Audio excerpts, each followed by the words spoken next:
When I was a sex ed teacher, it was required to inform parents that sex education would be happening in class and to give them the option to opt in or opt out their child from the lessons. Now, in conjunction with that letter, some schools would offer parent nights where parents could attend in order to learn about what would be covered in class. As you can imagine, there were a wide variety of parents who would attend these sessions. Some parents were very keen to learn about how the information would be presented in class, and while others were certain that their kid, along with all the other kids in class, were too young to receive sex ed. So if you are a parent and have received a letter stating that your child will be receiving sex education or family life education or beyond puberty education in class, and you're kind of on the fence and you're not sure if you want your child to attend, but you're thinking about attending the parent night informational session, let me prep you. I'm Kathleen and I make YouTube videos for parents on how to talk about sex and answer sex questions that their child may have. I'm going to show you 3 short clips of, let's call them reenactments, of parent nights and what not to do if you are attending one. All right, let's take a look. Welcome parents, I'm Kathleen. I'm going to be the sex ed teacher for your child. This is the parents' evening where you will get to learn about what your 12-year-old will be learning in the sex ed curriculum. Now the curriculum will start off with basic anatomy and physiology of the reproductive systems, and then we'll start talking about the consequences of sex, both positive and negative. Yes, question. Yes, I think you should leave out any positive aspects around sex because they're 12 and sex is all negative. Okay, thank you for your comment. Let me explain a little bit more about what's going to be in the curriculum. So we're also going to talk about how to prevent some of those consequences like STIs and STDs and unintended pregnancy through abstinence, condom use, and birth control. So question again. Yes, abstinence is really the only thing that's 100% effective. So that should be the focus. Technically not. Abstinence can be 100% effective if used correctly and consistently. Yes, talking about abstinence and condoms will probably send a mixed message to my 12-year-old. Well, the body of research says that it doesn't. It actually helps young people to see that they can protect their sexual health when they do decide to have sex. They're 12. They can't even legally have sex, so abstinence should be the focus. True, but just because something is illegal doesn't mean people won't do it. I mean, look, do you think your kid's gonna have sex one day? Yeah? Then abstinence only talks won't be enough. They need medically accurate information and education for when they do decide to have sex, they can protect their sexual health. Look, can I opt out my child? Yes, as a parent, you always have that option. I'll be doing that. Okay. This parent is already leaning towards opting out their child and is looking for holes in the curriculum that they can pick at in order to support their pre-established viewpoint. Parents, attend the parent night with the expectation that you are trying to get a full sense of what will be covered in class so that you can then continue those talks at home. Some questions that you can ask the sex ed teacher at the parent night would be, what is the learning pedagogy behind this curriculum? Is this curriculum evidence-based, and if so, what are the main outcomes for students? Are there materials or parent resources that I can use to help facilitate these talks in the home? How do you, the sex ed teacher, think this curriculum could be improved? Asking these types of questions can help you as parents to get a better sense of the research that supports sex education in schools.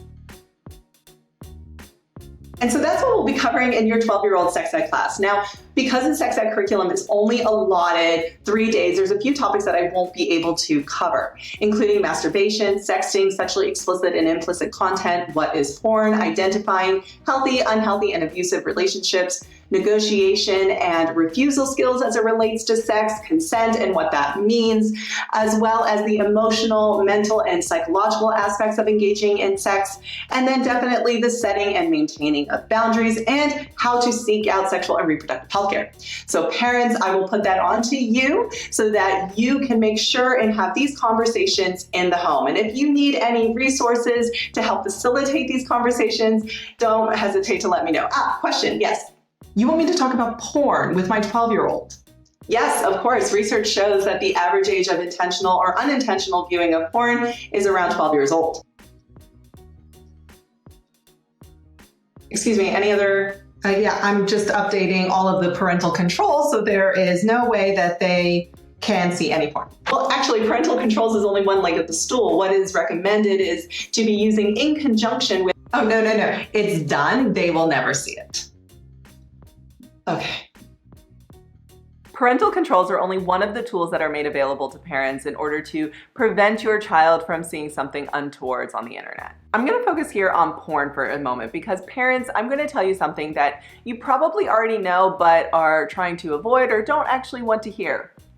Your child will see porn. It will most likely be an unintentional view, but thinking that you can stop your child from seeing something that is a billion-dollar industry is, well, you fill in the blank. So at the parent night, if the sex ed teacher talks about a topic that you would rather not discuss or want to avoid for a longer period of time, pay attention.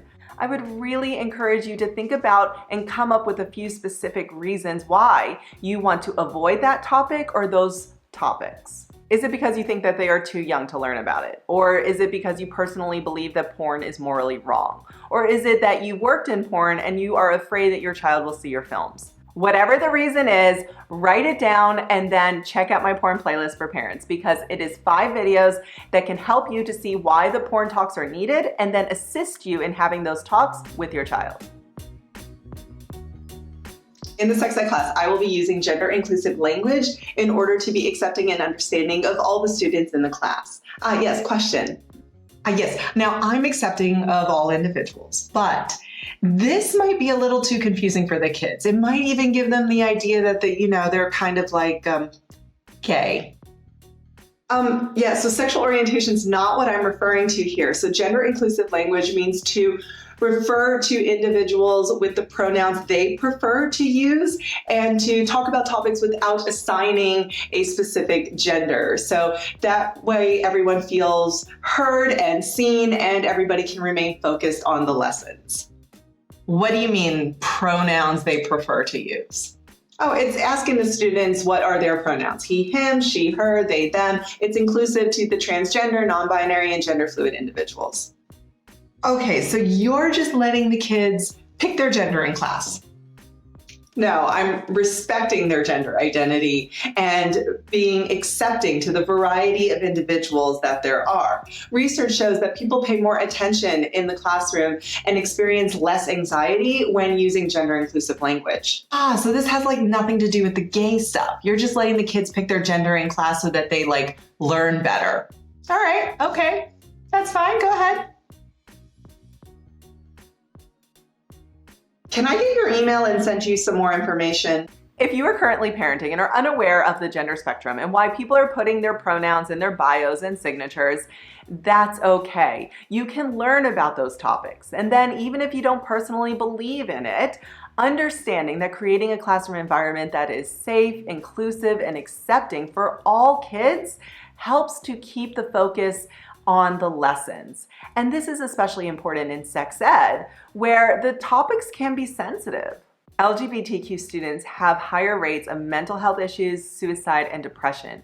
Using gender-inclusive language is a simple way that has been shown to create a more equitable learning space. Parents, if you are feeling hesitant about your child receiving sex ed in schools, ask specific questions to the sex ed teacher. Attend the parent night if it's offered. Reach out to me with your concerns. But most importantly, try to identify what you are most uncomfortable with as it pertains to your child's sex education. Now, of course, I will be back next week with another video, but in the meantime, if you want to hang out with me in our private Facebook group for It's Time for the Sex Talk for Parents, the link to the group is in the description below.